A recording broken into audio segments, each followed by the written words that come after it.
Bonsoir à tous et à tous, bienvenue sur la chaîne de 11 tours, la chaîne qui parle de foot simple et efficace. Aujourd'hui, on va parler du match entre Manchester City et Arsenal. Tout de suite, mais avant, n'hésitez pas à liker et à vous abonner, c'est presque le début de la chaîne. N'hésitez pas à liker et à vous abonner, car j'ai un objectif précis, atteindre très rapidement les 1000 abonnés. N'hésitez pas à partager, à m'encourager dans les commentaires, à m'aider à atteindre mon objectif des 1000 abonnés très rapidement. Tout de suite. Alors le match est terminé sur un score nul de 2 buts partout. Un match vraiment j'ai adoré. La première mi-temps surtout. Là j'ai adoré la première mi-temps. Par rapport à la deuxième, c'est bon. Alors, on commence. On va d'abord faire les compos. C'est parti. On va commencer par celui de Manchester City. Alors, Manchester City a opté pour un 4-3-3.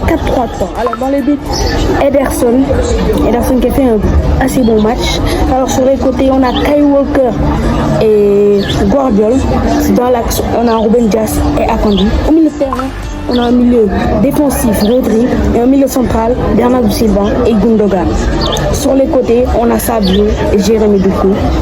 Et l'attaquant de pointe, c'est Erling Haaland. Allez, on part du côté d'Arsenal. Arsenal, dans les buts, on a David Raya.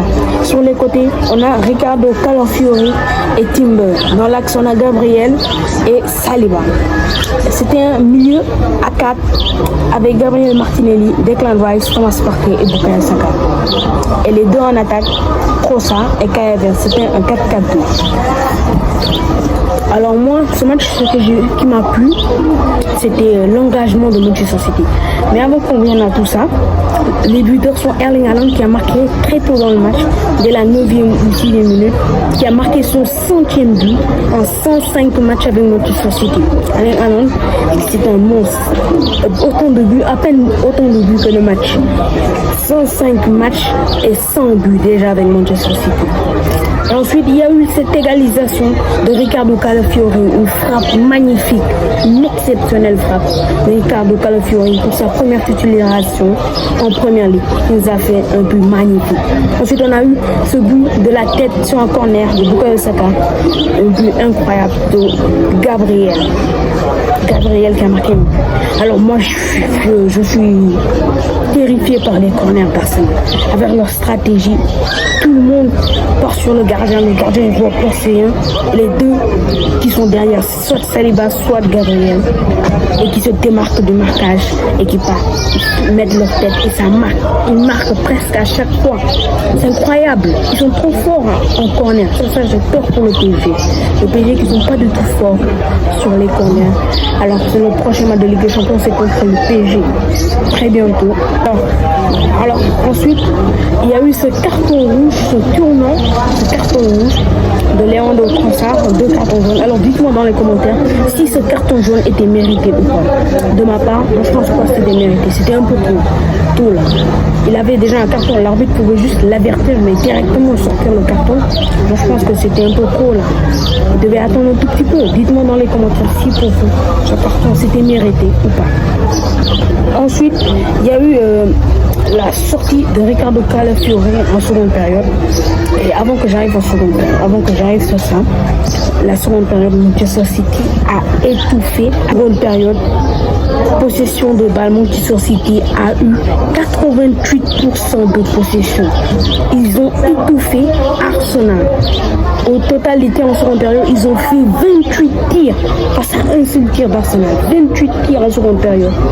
Et moi je me suis dit, comment ils ont fait pour ne même pas marquer 2 buts maximum? C'est vrai, Arsenal, ils ont joué toute une seconde période avec un carton rouge.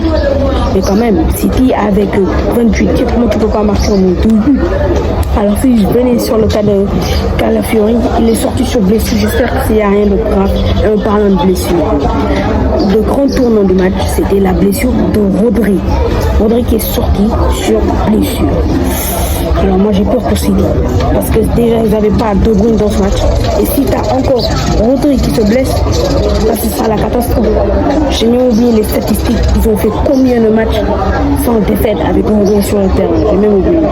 C'est incroyable. Rodri, s'il n'y a pas Rodri et De Bruyne, j'ai vraiment hâte de voir comment va être Manchester City, car ces deux joueurs sont les joueurs les plus importants. Alors si on vient au dernier but de ce match, à la toute dernière minute, sur un corner joué rapidement de Jack Grealish, un cafouillage dans la surface adverse. Et il y a eu ce but de Stone qui a donné l'espoir. Grâce à ça, Manchester City est de nouveau premier au classement. Avec cette défaite, il devait être deuxième. Alors si je devais venir à l'homme du match pour moi, l'homme du match c'est David Raya qui a fait un match exceptionnel, incroyable, comme celui d'Atlanta. Si vous avez regardé le match Atlanta-Arsenal, vous avez vu le penalty qu'il a arrêté. Vous avez vu les parades qu'il a fait. C'est grâce à lui qu'Arsenal n'a pas fait un match nul. C'est grâce à lui, clairement, si vous avez bien regardé le match. Alors merci d'avoir suivi cette vidéo jusqu'à la fin. N'hésitez pas à liker et à vous abonner. Alors comme je vous l'ai dit, j'ai un objectif à atteindre les 1000 abonnés très bientôt. Alors je ne sais pas si je vais faire une vidéo sur le match Inter à Lyon. Alors restez sur mon gamme, abonnez-vous, partagez, likez. Et pour cela je vous dis peace out.